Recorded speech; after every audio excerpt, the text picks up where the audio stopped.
Bang, menyikapi sayembara dari pihak sana seperti apa Bang terhadap netizen Kecil. yang Katanya honornya 13 miliar, sayembara 50 juta. 50 juta kami 2 minggu habis bang. Ngasih segitu, kami bisa ngasih lebih. Gitu. Terlalu kecil, bilangin naikin 5 miliar. Kalau 5 miliar saya buktikan. Berarti Abang bisa membuktikan hal itu ya? Bang, kemarin juga kan dari pihak sana sempat saya wawancara, katanya dengan adanya mengajukan kemarin nominal kerugian dari Kaniki itu terlalu mengada-ngada, pihak sana mengatakan seperti itu. Ini gimana Bang? Mengada-ngada makanya kita hadirkan buktinya. Kami kan menghadirkan bukti surat bahwa ada surat dari berbagai pihak yang kita menjalankan kerjasamanya, ya itu nominalnya tertulis jelas. Ada yang 4 miliar, ya ada yang dalam waktu dia misalnya dapat endorse buat Instagram, TikTok dan lain sebagainya. Dalam waktu 15 detik itu dia bisa menghasilkan uang 50 juta 15 menit. Kalau off air 15 detik, ya hitungannya detik. Kalau off air dalam kota 100 sampai 150 juta per 30 menit gitu. Kalau keluar kota 200 bisa sampai 300 juta per 30 menit ya. Nah, inilah fakta yang kami sajikan. Kalau mereka bilang mengada-ngada, justru mereka yang berbicara mengada-ngada. Saksinya mana? Mereka bilang ada kerugian. Saksinya ditanya, bosnya ini karyawan atau apa namanya, owner atau apa, dia nggak tahu. Masa asisten nggak tahu pekerjaan bosnya? Kan gitu. Nah, itu ada bukti yang mereka ajukan, bukti bahwa Reza Gladys itu adalah sebagai karyawan. Parahnya lagi kalau karyawan, mereka ajukan juga bukti ada gaji per bulan 6,7 miliar apa 6,8 miliar. Itu. Logikanya bagaimana? Karyawan bisa punya, ini karyawan perusahaan ya, bisa punya gaji 6,8 miliar per bulan. Nah, coba, itu bukti mereka loh ya, bukan bukti kami, mereka yang membuktikan. Mereka buktikan di satu sisi bahwa Reza Gladys itu adalah karyawan dari sebuah perusahaan. Tuh. Di sisi lain, dia sebutkan bahwa Reza Gladys itu punya gaji 6,7 atau 6,8 miliar. Bagaimana itu logikanya? Ya. Nah, kalau seperti itu adanya, ya, Dirjen Pajak tolong dong. Ya, Dirjen Pajak tolong, ini diaudit, diperiksa, ya. Kenapa kok ada karyawan gajinya 6,8 miliar setiap bulan? Tolong diaudit. Ada apa ini? Oke, aman. Bang, lalu kemarin juga Bang sendiri ngomong kalau misalkan pas sidang kemarin itu kan abang habis mengajukan Dr. Robi. Nah itu katanya sudah melawan aturan acara pengadilan. Ini gimana Bang menurutnya seperti itu? Nah, ini yang saya bilang kan liar jadinya. Mereka main tuduh-tuduh melanggar hukum acara, ini kan liar jadinya. Kalau melanggar hukum acara, hakim dilaporin dong. Hakim yang menerima saksi kami silakan. Hakim ada laporin melanggar hukum acara, melanggar etik kode etik hakim. Ini kan jelas persidangan terbuka, ya.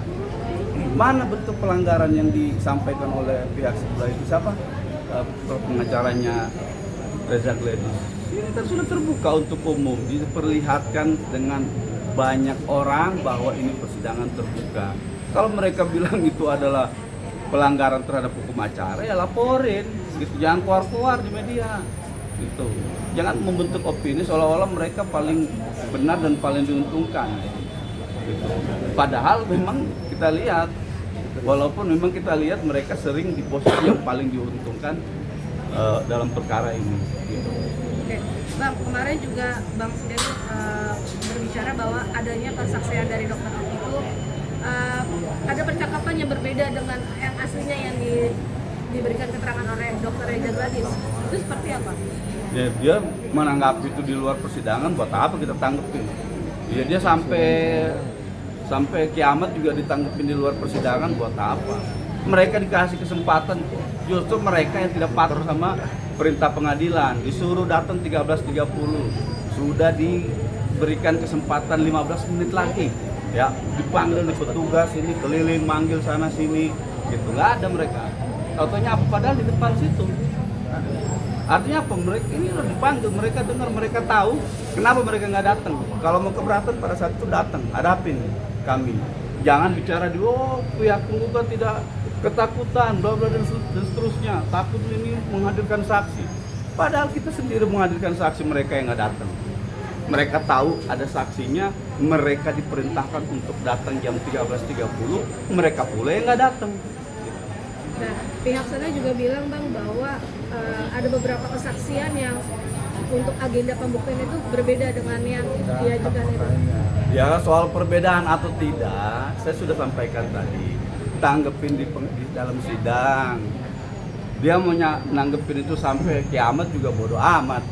Terserah dia lah. Dia bilang ada perbedaan apa. Ya kalau mau, kemarin datang di sini. Anda berani nggak? Buktinya mereka yang nggak berani. Padahal tahu loh di sini.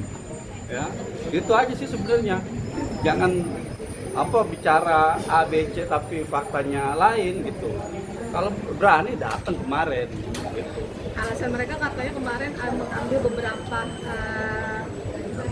berkas begitu Bang. Berkas perkara itu semua ada di e-court, tinggal di-download lewat handphone bisa, lewat laptop bisa, di-download di sini bisa. Ada wifi di sini. Kalau nggak ada wifi kita kasih wifi. Gitu. Nah. Oke, aduh, bentar, ada nih aku balasin dari Bang sendiri soalnya. Bang, kemarin kan juga Bang Mirim bilang ada beberapa percakapan yang sebenarnya enggak, maksudnya dalam arti gini, yang harusnya itu cuma berbeda dengan yang aslinya, isinya sebenarnya. Tapi Ya, itu untuk lagi kembali lagi tadi dia menanggapi itu di luar sidang gitu. Dia tanggepin ada perbedaan A, B, C gitu. Perbedaannya apa? Nggak ada perbedaan. Oki masih dari dulu sampai hari ini konsisten. Dokter Oki menjelaskan bahwa dia dihubungi pertama kali oleh Reza Gledis. Ya, dia konsisten mulai dari sidang sebelumnya sampai sidang hari ini dia konsisten menjelaskan itu.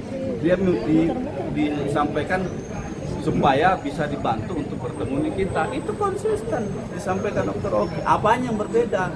Bilangin gitu. Siapa namanya pengacaranya Reza Gledis? Bedanya apa? Gitu.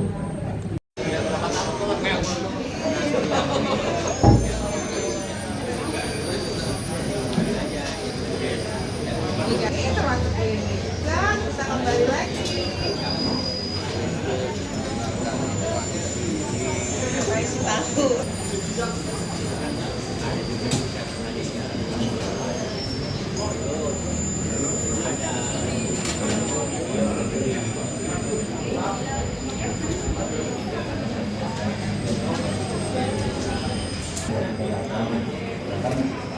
harusnya kan ini kesempatan terakhir untuk kita menghadirkan saksi. Jadi kalau ditunggu lagi minggu depan, sidang ditunda tanggal 29 April, bukti tambahan sidang ditutup.